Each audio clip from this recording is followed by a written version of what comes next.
ব্যর্থতা ভুলে বিশ্বকাপ মঞ্চে সামর্থ্যের প্রমাণ দিতে চান তানজিদ তামিম। ভালো করতে টোটকা নিচ্ছেন সিনিয়রদের কাছ থেকে। কলকাতায় ম্যাচ হওয়া ইতিবাচক ফলাফলের আশা, বিপিএল থেকে নিতে চান সেরা প্রস্তুতি। এবারই বিপিএল ছেড়ে 10 বছর পর দ্বিতীয় বাংলাদেশি হিসেবে বিগ ব্যাশ খেলতে অস্ট্রেলিয়া গেলেন রিশাদ হোসাইন। হোবার্ট হারিকেন্সের হয়ে মাঠ মাতাবেন এই অলরাউন্ডার। লাতিন বাংলা ফুটবল কাপে নজিরবিহীন অব্যবস্থাপনা, নিম্নমানের দল এনে আর্জেন্টিনার তৃতীয় বিভাগের ক্লাব বলে চালিয়ে দিচ্ছে আয়োজকরা। আসছেন না কাফু ক্যানিজিয়া। ব্যাটারদের নিয়ে চলমান ক্যাম্পে প্রাধান্য পাচ্ছে পাওয়ার প্লের ব্যবহার আর ডট বল কম খেলা। আলাদা করে শেখার সুযোগ। আর কলকাতায় অধিকাংশ ম্যাচ হওয়ায় বিশ্বকাপে ইতিবাচক ফলাফলের আশা তানজিদ তামিমের। বৈশ্বিক মঞ্চে নিজের ব্যর্থতা থেকে ঘুরে দাঁড়িয়ে সামর্থ্যের প্রমাণ দিতে চান এই ওপেনার। বিশ্বকাপে ভালো করার টোটকা নিচ্ছেন তামিম ইকবাল সহ অন্য সিনিয়রদের কাছ থেকে। আয়ারল্যান্ড সিরিজের পরে বসে থাকেনি টিম ম্যানেজমেন্ট। বিপিএল ব্যস্ততা মাথায় রেখে বিশ্বকাপ ক্যাম্পের কাজকর্ম সেরে রাখা হচ্ছে আগে ভাগেই। ব্যাটারদের নিয়ে বিশেষায়িত ক্যাম্প সচরাচর চোখে পড়ে না মাঠের ক্রিকেটীয় ব্যস্ততার কারণে। ফিল সিমন্সের ক্লাসে সবথেকে বেশি গুরুত্ব পাচ্ছে পাওয়ার প্লের ব্যবহার। প্রথম 6 ওভারে ব্যাটিং অ্যাপ্রোচ কেমন হওয়া উচিত তা নিয়েই চলছে অনুশীলন। বিশেষায়িত এই ক্যাম্প নিয়ে খুশি ক্রিকেটাররাও। খুব ভালো একটা ক্যাম্প চলতেছে এখন, স্পেশালি ব্যাটিং নিয়ে। এরকম ক্যাম্প সচরাচর হয় না, তো খুব ভালো একটা উদ্যোগ বলবো আমি বিসিবির, যে এই ক্যাম্পটা করেছে। বিশ্বকাপ গ্রুপ পর্বের 4 ম্যাচের 3টি হবে কলকাতায়। কন্ডিশন বিবেচনায় খুব বেশি পার্থক্য নেই দেশের উইকেটের সঙ্গে। একই ভাষাভাষী হওয়ায় সমর্থনও মিলবে। তামিমের ভাষায় ভেন্যু হিসেবে কিছুটা হলেও বাড়তি অ্যাডভান্টেজ পাবে টিম টাইগার। আমি বলবো যে আমাদের দেশের সাথে কিছুটা সিমিলার আছে কলকাতা উইকেট, কারণ লাস্ট আমরা কয়েকটা সিরিজ খেলেছি, যেরকম চিটাগাং খেলেছি। তো আমার কাছে মনে হয় যে এটা অনেক ভালোভাবে কাজে লাগবে, আর ওখানে আমাদের দর্শকরা অনেক ভালোভাবে সাপোর্ট দেয় আমাদের। তো আমি আশা করি যে এটা আমাদের অনুপ্রেরণা দেবে ওখানে। এদিকে এখনও বৈশ্বিক মঞ্চে নিজের সামর্থ্য প্রমাণে ব্যর্থ তানজিদ তামিম। দ্বিপাক্ষিক সিরিজে ভালো করলেও বিশ্বকাপে নিজের রান খরা কাটাতে চান এই ওপেনিং ব্যাটার। আমি সফল না, আমি আমার ক্যালিবার অনুযায়ী খেলতে পারি নাই আইসিসি ইভেন্টে, তারপরে এশিয়া কাপে আমি ক্যালিবার অনুযায়ী খেলতে পারি নাই। তো আমার চেষ্টা থাকবে যাতে এই কনসিস্টেন্টটা যাতে আইসিসি ইভেন্টে ধরে রাখতে পারি। টোটকা নিচ্ছেন তামিম ইকবাল সহ সিনিয়রদের কাছ থেকে। ঘোচাতে চান আগের বিশ্বকাপের ব্যর্থতা। বিপিএলের আগ পর্যন্ত চলবে ব্যাটারদের স্কিল ট্রেনিং ক্যাম্প। এরপরে শুরু হবে টি-20 ফ্র্যাঞ্চাইজি টুর্নামেন্ট। মুস্তাফিজের কাটার বিস্ময়কর। তার রেস্ট পজিশন সবার চেয়ে আলাদা। টাইগার পেসারদের মতো বোলিং করতে গেলে অনেকটাই রেস্ট ইনজুরি হতে পারে।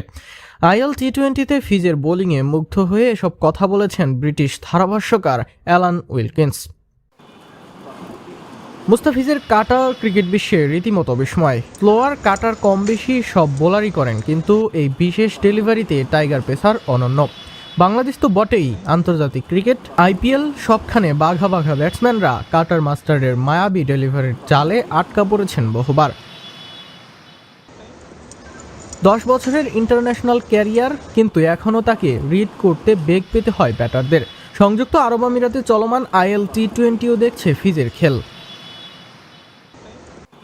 দুবাই ইন্টারন্যাশনাল স্টেডিয়ামে আসরে এখন পর্যন্ত 2 ম্যাচ খেলেছেন মুস্তাফিজুর রহমান।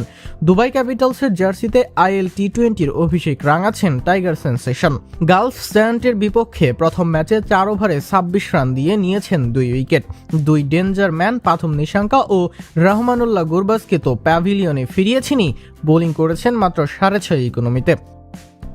তবে মুস্তাফিজকে নিয়ে বেশি আলোচনা হয়েছে পরের ম্যাচটাতে। আবুধাবি নাইট রাইডার্সের বিপক্ষে ম্যাচ জয়ে ভূমিকা রেখেছেন ফিজও। এদিনও বাংলাদেশি তারকার শিকার 2 উইকেট। 3 ওভার বোলিং করে দিয়েছেন মাত্র 22 রান। নিজের দ্বিতীয় ওভারে প্রথম 2 বলে স্লোয়ার ডেলিভারি করলেও লাইন লেন্থটা ঠিক রাখতে পারেননি। হার্ড হিটার ফিল সল্টো 1 বাউন্ডারি ও 1 ছক্কায় তুলে নেন 10 রান।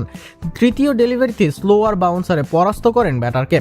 পরেরটায় অফ স্ট্যাম্পের বাইরে অফ কাটার। কাভার ড্রাইভ খেলতে গিয়ে ফিল্ডারের হাতে ক্যাচ দেন ইংলিশ ওপেনার। এরপর দারুণ এক ডেলিভারিতে প্যাভিলিয়নে ফেরান উন্মুখ চাঁদকেও। তার রিস্টের কারুকাজ দেখে কমেন্ট্রি বক্স থেকে বিস্ময় ঝরে অ্যালান উইলকিন্সের কণ্ঠে। তার কবজি দেখুন, কবজির পজিশন সবার চেয়ে আলাদা। যেখান থেকে বলটা ছাড়ে সে, আমি জানি না কিভাবে এটা করে, কিন্তু এটা নিজের বাসায় চেষ্টা করবেন না, আপনার কবজির হাড় স্থানচ্যুত হয়ে যেতে পারে। উইলকিন্সের প্রশংসাবাণী মুহূর্তেই ভাইরাল হয় সোশ্যাল মিডিয়ায়। শুধু আইএল টি20 নয়, আসন্ন বিপিএল আর তার চেয়েও বেশি টি20 বিশ্বকাপে কাটার মাস্টারের এমন ম্যাজিক দেখার অপেক্ষায় থাকবেন ফ্যানরা। সূচি ঘোষণার পর বিশ্বকাপ টিকিটের দাম আকাশ ছুঁয়েছে। যুক্তরাষ্ট্রের নিউ ইয়র্ক টাইমসের প্রতিবেদন অনুযায়ী পর্তুগাল, আর্জেন্টিনা, ব্রাজিলের গ্রুপ পর্বের ম্যাচ টিকিট কিনতে রিসেল ওয়েবসাইটগুলোতে ভক্তদের গুনতে হবে 300 থেকে 500% বেশি দাম। বিশ্বকাপের টিকিট যেন সোনার হরিণ, যার প্রমাণ ফিফার দেওয়া প্রথম ধাপে 210 দেশের প্রায় 15 লাখ সমর্থকের আবেদনে। আর সূচি ঘোষণার পর আবারও আলোচনায় টিকিটের দাম, আকাশচুম্বী মূল্য, বিশেষ করে 3 দেশের টিকিট। ফিফার ওয়েবসাইটে প্রথম 2 ধাপে যারা সরাসরি টিকিট কিনতে ব্যর্থ হয়েছেন তাদের ভরসা টিকিট রিসেল সাইটগুলো। হুমড়ি খেয়ে পড়েছেন অনেকেই, যার প্রমাণ মিলছে রিসেল টিকিটের আকাশচুম্বী দামে। ম্যাচ ভেদে দাম বেড়েছে 500% বেশি, যে তালিকায় যুক্তরাষ্ট্র ও কানাডার 91 ম্যাচের 78টি। সমর্থকদের আগ্রহের কেন্দ্রে পর্তুগাল, ব্রাজিল, আর্জেন্টিনার ম্যাচ। রিসেল মার্কেটে গ্রুপ পর্বের সবচেয়ে দামি টিকিট মিয়ামি গার্ডেনে পর্তুগাল কলম্বিয়া ম্যাচের, যা কিনতে হলে গুনতে হবে $2,189, মূল টিকিটের চেয়ে যা 514% বেশি। তালিকায় এর পরের ম্যাচ স্কটল্যান্ড ব্রাজিল, শীর্ষ 5-এ আছে আর্জেন্টিনার 2 ম্যাচ।